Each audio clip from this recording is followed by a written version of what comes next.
few days ago, the New York City Council on Public Housing held its committee hearings on the preliminary budget of NYCHA. These hearings were open to the public, and TA leaders and residents of NYCHA did appear and gave testimony to the City Council. And the majority of their testimony had to do with the failures of RAD-PAC and NYCHA's $1.2 billion plan for the demolition and renovation of Chelsea Elliott Fulton, which residents within these developments are opposing. But NYCHA made it clear during these hearings that this will be the first of many, and cited federal cuts by Trump as the reason, in addition to the already outstanding need for funding. Money, or the lack thereof, has been the main reason for the deteriorating conditions in NYCHA. However, Chris Banks, who presides as the chair over these committee hearings, did not hesitate to make it known to NYCHA that it wasn't just a lack of money, but the mismanagement of that money. As a ways and means of trying to get money for NYCHA, a proposal was put before the City Council to use the power and authority they possess to create a dedicated line item within the city budget itself. This would force inclusion within the city budget of New York, guaranteeing money for NYCHA, irregardless to who the mayor of the city happens to be. Reginald Bowman, the business agent of Ccop'S, laid out the reasons why this should be done. Wait for the green light, and you can begin with your testimony. Good afternoon. This is a statement to the New York City Council Public Housing Committee regarding the federal cuts to NYCHA and the need for dedicated city budget item line. Good afternoon, Chairman Banks and members of the committee. On behalf of the Citywide Council of Presidents, my name is Reginald Bowman, and I serve as the business manager for the Citywide Council of Presidents, representing more than 500,000 NYCHA residents across 335 developments citywide. Chairman Banks, we appreciate your continued leadership and advocacy for public housing residents, and we come before you today with urgency and a clear call to action. The recently proposed 14% cut in federal funding to NYCHA comes at a time when the authority is already facing a capital need exceeding $78 billion, according to NYCHA's 2023 fiscal needs assessment. This is not theoretical, this is structural disinvestment. Indeed, federal law under the U.S. Housing Act of 1937 established public housing as a federal responsibility, and regulations such as 24 CFR Part 990 govern operating subsidies meant to sustain developments.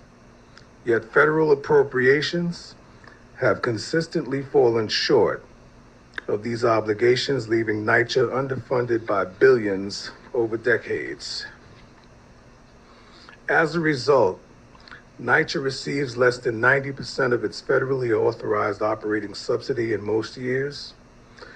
We all know critical systems, heat, elevators, and plumbing continue to deteriorate. And as you've heard today, residents continue to endure conditions that in many cases fall below the standards outlined in HUD's Housing Quality Standards 24 CFR 703. Somebody called it today a white-collar ripoff. Therefore, Chairman Banks, this is where the city must step in, not as a temporary fix, but as a permanent partner. We, the Citywide Council of Presidents, are calling on the New York City Council to establish a dedicated baseline item in the city budget for NYCHA for both operating and capital support. This request is grounded not only in need, but in precedent and policy authority. Under the New York City, wrap it up in 30 seconds. Under the New York City Section 254, the council has the power to adopt and modify the city's budget to address essential public needs. Housing, particularly for over 500,000 low-income residents, meets and exceeds that threshold.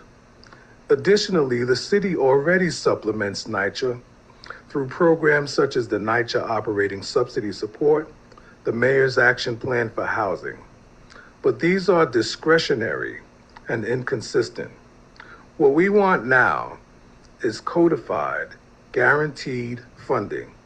A dedicated line item would stabilize NYCHA against unpredictable federal cuts, ensure compliance with federal habitability standards, strengthen workforce capacity and response times, and provide transparency and accountability in funding, which we haven't been getting much from NYCHA. Without this, we remain in a reactive posture, managing crisis instead of delivering sustainability. So, Chairman Banks, the residents of NYCHA, we the residents of NYCHA, are not invisible and we're not optional. We are seniors, families, veterans, and essential workers and economic anchor who uphold this city and continue to uphold this city through its most difficult times, from COVID-19 to today's affordability crisis to what we hear happening now all over the city. The question before us is simple as I wrap up. Will New York City match its values with investment? We therefore urge this committee under your leadership to take bold legislative and budgetary action to create a permanent NYCHA line item. Let this be the moment where the city affirms that public housing is not just a federal responsibility, but a New York City priority. Thank you, Chairman Banks, and we look forward to working with you to get this done.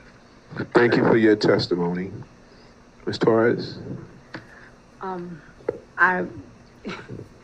Good afternoon, Chairman Banks. I would also once again say that this issue of putting us on as a budget line item is essential. And furthermore, one of the biggest problems that we have when it comes to the budgetary is that you give money and NYCHA just sits there, and by the time, I think it was the Councilwoman Encarnacion, where she said, by the time you finally do something, the cost has tripled because they just sit on it. And I think it has been a deliberate act. Furthermore, I would just, this is my biggest beef right now with the budget in NYCHA.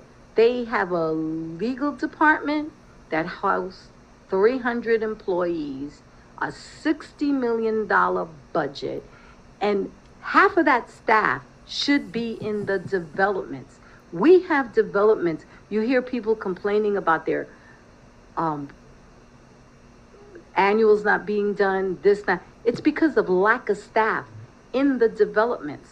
And so you have a legal department, where you have managers, and they're getting paid manager titles, assistant managers, and housing assistants working to do what? To evict us? Where they should be in the developments helping the residents do their annuals, do their whatever they need to get done, so that we can have the quality of life that we deserve as taxpayers and as responsible citizens of this city and this country. And I yield. Thank you. Thank you for your testimony. Ccop'S has not yet laid out all this entails to the resident leaders across the city, yet have planned rallies in support of these measures for sometime later this April.